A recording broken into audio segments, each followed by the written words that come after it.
Hello friends, লিপিকার স্বপ্নের ছাদ বাগানে আপনাদের সবাইকে স্বাগত। বন্ধুরা, আমার ইউটিউবে একটা ভিডিও দেখে এক বন্ধু কমেন্ট করে বলেছেন যে আইসিইউ পদ্ধতিতে চারাটা কতদিন পর রিপোর্ট করা যাবে এবং সেই গাছটা কুয়াশায় রাখলে ক্ষতি হবে কিনা, সেই বন্ধুর উদ্দেশ্যেই আমি এই ভিডিওটা আজ করছি।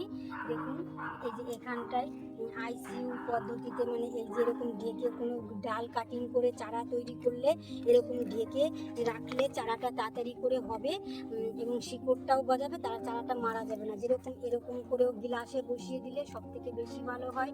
গ্লাসে বসালে কি হয়, এখান থেকে শিকড়টা দেখা যায়, আর শিকড়টা দেখা গেলে তখন আর কি গাছটা যখন পাতা ছাড়বে শিকড়টা দেখা যাবে। তার 1 মাসও হতে পারে, 2 মাসও হতে পারে। তারপরে চারাটা যখন শিকড় দেখা যাবে, পাতাটা হয়ে যাবে, তখন রিপোর্ট করা যাবে।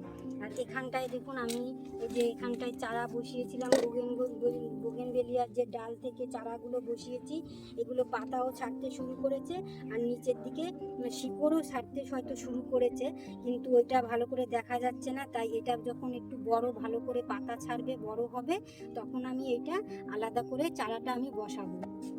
আর এই যে দেখুন এরকম করে আমি 3-4 মাস হয়ে গেছে চারাটা বসিয়েছিলাম।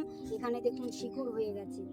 এই শিকড়টা এরকম করে আপনি এরকম হয়ে গেলে চারাটা শিকড় এখান থেকে দেখা যাবে, তখন রিপোর্টটা করা যাবে। তখন 4 ইঞ্চি টবে এই রিপোর্টটা করতে হবে। আর বড় টবে, ছোটো চারা বড় টবে রিপোর্ট করা যাবে না।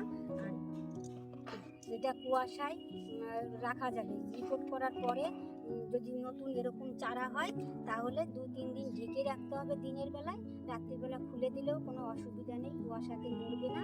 আর এরকম চারা যদি শিকড় অনেক হয়ে যায় তখন আর কি ঢাকা লাগবে না, তখন কুয়াশাও রাখা যাবে। আর একটু ছায়াযুক্ত স্থানে 2-3 দিন রেখে দিলে চারাটা বেঁচে যাবে। আর এই ভিডিওটি যদি আপনাদের ভালো লাগে তাহলে লাইক, কমেন্ট, শেয়ার করবেন।